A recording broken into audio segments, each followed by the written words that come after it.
दोज़ख के कॉन्टेक्स्ट में गुफ्तगू करते हुए अल्लाह ताला फरमाता है व इम मिनकुम इल्ला वारिदुहा, और कोई भी तुम में से ऐसा नहीं है मगर ये कि उसे दोज़ख से गुजरना पड़ेगा। काना अला रब्बिही हतमम मक़दिय्या, ये तुम्हारे रब की तरफ से तकदीर में शुदनी बात है, ये डेस्टिनी तुम्हारे लिए मुकर्रर है कि तुम सबको आग के ऊपर से गुजरना पड़ेगा। चाहे कोई जिन है, इंसान है, वो पैगंबर है, सहाबी है, ताबई है, नेक है, बद है, सबको एक दफा गुजरना पड़ेगा। फिर क्या होगा?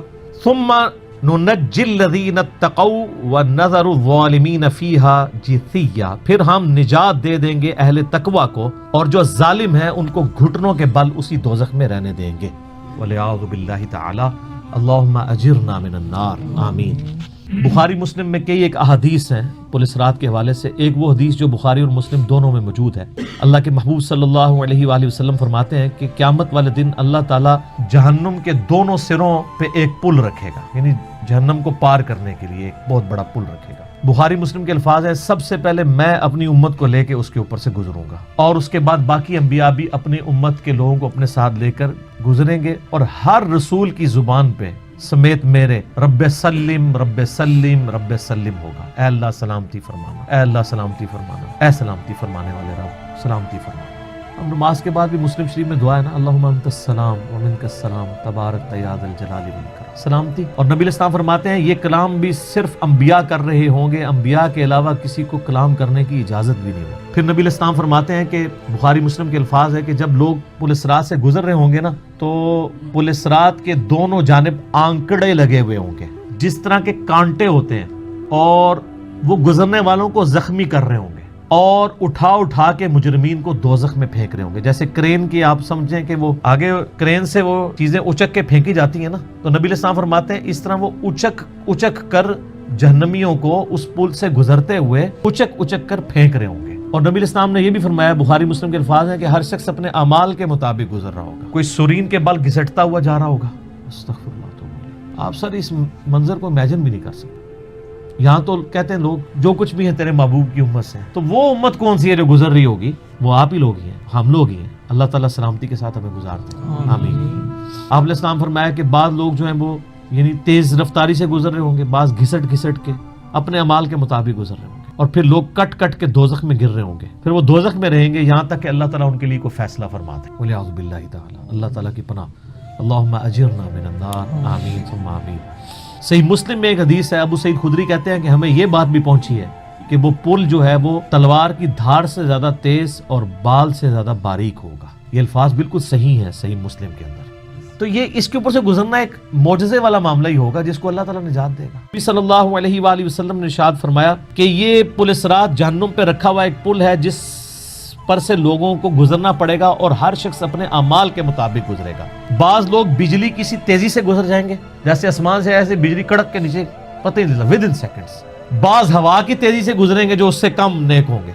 बाज घोड़सवार या ऊंट सवार की सी तेजी से गुजरेंगे, बाज भागते हुए गुजर जाएंगे, और बाज जो है वो पैदल चलते हुए, और बाज सुरीन के बल घिसटते हुए। सर इतना लंबा पुल, पता नहीं कितनी मुसाफत है। बल्कि बुखारी मुस्लिम में अल्फाज है, नबी अलैहि सलाम फरमाया कि उस पुल की लंबाई अल्लाह ही बेहतर जानता है, मुझे नहीं पता कितनी है। ओए हाय हाय हाय। और बाज ऐसे होंगे जो कट के फिर दोज़ख में गिर रहे होंगे, और उनका मामला फिर बाद में अल्लाह ताला तय करेगा कि उनके साथ क्या करना है। अस्तगफिरुल्लाह। जामे तिरमिज़ी में एक हदीस है, हजरत अनस इब्न मालिक जो हुजूर को 10 साल तक वुजू करवाते रहे, बुखारी मुस्लिम में है। तिरमिज़ी में अल्फाज है, वो कहते हैं या रसूलल्लाह क़यामत दिन आप मेरी शिफात करेंगे? फरमाया मैं करूंगा। तो या रसूलल्लाह मुझे अपना पता बता दें, मैं आपको कहाँ तलाश करूँ? आपने फरमाया तुम पुलिस रात पे आ जाना। आय हाय हाय, तुम मुझे पुलिस रात पे देख लेना, मेरे उम्मती गुजर रहे होंगे, मैं उनके लिए सलामती की दुआ कर रहा हूँ। कहा या रसूलल्लाह अगर पुलिस रात पे ना पाऊँ? तो आपने फरमाया कि फिर तुम मिज़ान अमल पे आ जाना, जहाँ लोगों के नामा अमाल तोले जा रहे हो। नबी इस्लाम का नामा अमाल नहीं तोल रहा होगा, आपको तो अल्लाह ने अमन दे दिया ना, इन्ना फतहना लका फतहम मुबीना। और बुखारी मुस्लिम में हदीस है, हदीस शफाअत के सारे नबियों से लोग होते होते हज़रत ईसा के पास जब एंड पे आएंगे ना, तो वो कहेंगे बस एक ही शख्स है जिसको अमन मिला हुआ है, तो मोहम्मद रसूलुल्लाह के पास जाओ, वो शफाअत करेंगे। तो आप अलैहिस्सलाम अपनी उम्मत की खातिर ही यानी मिज़ान अमल पे तकलीफ काट रहे होंगे। कहा या रसूलल्लाह मिज़ान अमल पे भी ना पाऊँ तो कहाँ जाऊँ? फरमाया फिर तुम हौज़े कौसर पे आ जाओ, मैं वहाँ पे अपने उम्मतियों को مشروب پلا رہا ہوں. بخاری مسلم میں درجنوں احادیث ہیں, آسمان کے ستاروں کے برابر اس کے برتن ہیں, اور جو ایک بار پیے گا وہ کبھی پیاسا نہیں ہوگا. جنت میں لوگ مشروب لذت کے لیے پیئیں گے, پیاس کی وجہ سے نہیں پیئیں گے. انہوں نے کہا یا رسول اللہ اگر آپ مجھے پل صراط پہ بھی نہ ملے, میزان عمل پہ بھی نہ ملے, اور آپ صلی اللہ علیہ وآلہ وسلم حوض کوثر پہ بھی مجھے نہ ملے, تو پھر میں آپ کو کہاں تلاش کروں؟ آپ فرمایا تم مجھے تلاش کرنا, میں ان تین میں سے کسی ایک جگہ پہ ہوں. تو بخاری مسلم میں پھر یہ بھی آتا ہے کہ میرے حوض کوثر پہ کچھ لوگ لائے جائیں گے, میں کہوں گا اصحابی اصحابی, میرے ساتھی ہیں. مجھے بتایا جائے گا کہ آپ کے بعد یہ دین سے الٹے قدم پھر گئے تھے, انہوں نے دین میں بدعتیں جاری کر دی تھی. آپ فرماتے ہیں میں کہوں گا سحقا سحقا لمن غیر بعدی, کو دور کر دو مجھ سے, میرا ان سے کوئی تعلق. بخاری مسلم میں الفاظ ہیں, عبداللہ ابن ابی ملیکہ جب یہ حدیث بیان کرتے تھے تو کہتے تھے اے اللہ ہم تیری پناہ میں آتے ہیں اس چیز سے کہ تیرے نبی کی وفات کے بعد ان کے دین سے الٹے قدم پھر جائیں. یہ وہی لوگ ہیں جو حضور کی وفات کے بعد مرتد ہو گئے تھے, مسلمہ کذاب کے ساتھ مل گئے, منکرین زکوٰۃ میں شامل ہو گئے, سیدنا ابوبکر کے خلاف کھڑے ہو گئے. اور یہ صرف قانوناً صحابہ کے بارے میں صرف یہ حدیث نہیں ہے, عام امتیوں کے بارے میں الگ سے حدیثیں ہیں بخاری مسلم میں. یہ نہ سمجھیں یہ پچھلے لوگوں کے لیے, قیامت تک کے لیے جن لوگوں نے دین میں بدعتیں جاری کی ان کے لیے حدیثیں ہیں. اس میں امتی کے الفاظ بھی ہیں, وہ بھی بخاری مسلم میں. اور امت کیا کر رہی ہے؟ صحیح مسلم میں حدیث ہے, نبی الاسلام ایک دن اتنا روئے اور ساتھ ساتھ آیتیں پڑھ رہے ہیں قرآن کی. پہلے آپ نے سورہ ابراہیم کی وہ آیت پڑھی جس کا ترجمہ یوں ہے کہ ابراہیم علیہ السلام کہتے ہیں اے اللہ شیطان نے کتنے لوگوں کو بہکا دیا, تو جو شیطان کے رستے پہ چلا میرا اس سے کوئی تعلق نہیں, یعنی اعلان برات کر دیا اپنے ماننے والوں سے. پھر آپ نے سورہ مائدہ کی وہ آیات پڑھی جس میں حضرت عیسیٰ علیہ السلام کی اور اللہ کی قیامت کے دن گفتگو ہوگی. اس میں عیسیٰ ابن مریم کہیں گے اے اللہ جب تک میں ان میں موجود تھا میں ان پر گواہ تھا, جب تو نے مجھے اٹھا لیا پھر تو اور تیرا ان کا تیری مرضی, ان کو عذاب دے یا چھوڑ دے. اعلان برات. تو حضور نے کہا کہ یا اللہ ابراہیم نے بھی اپنی امت سے اعلان برات کر دیا, عیسیٰ نے بھی کر دیا, لیکن میں کہتا ہوں میری امت میری امت.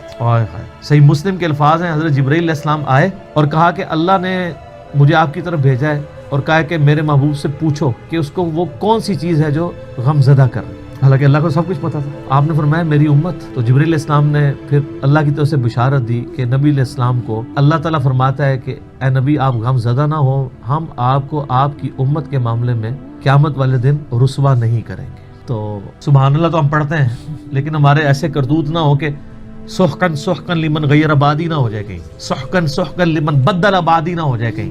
یہ بھی تو چانسز ہے. استغفر اللہ تو بولی. نبی علیہ السلام نے تو اپنی محبت کا حق ادا کر دیا.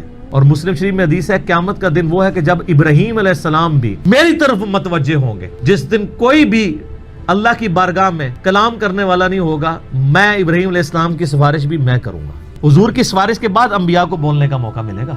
اسی پہ وہ اعلیٰ حضرت کا شعر ہے نا, وہ جہنم میں گرا ان سے جو مستغنی ہوا, ہے خلیل اللہ کو حاجت رسول اللہ. بل ہم شعر کہہ سکتے ہیں, ہم محبت کے لیے نعرے مار سکتے ہیں, لیکن نبی علیہ السلام نے جو امت کو تعلیمات دی تھیں حجۃ الوداع کے موقع پر, غدیر خم کے موقع کے اوپر, امت نے کسی ایک وصیت کا بھی پاس نہیں. اب ایک دردناک ٹاپک ہے, جتنی مرضی بات کی جائے نہ ختم ہونے والی ہے. بس اس کو اسی پہ کنکلوڈ کرتے ہیں کہ اللہ تعالیٰ قیامت والے دن ہمیں اپنی رحمت کاملہ سے اپنے محبوب صلی اللہ علیہ وآلہ وسلم کی شفاعت کے ساتھ قیامت کی ساری ہولناکیوں سے بلا حساب و کتاب جنت میں داخلہ عطا فرمائے. آمین ثم آمین.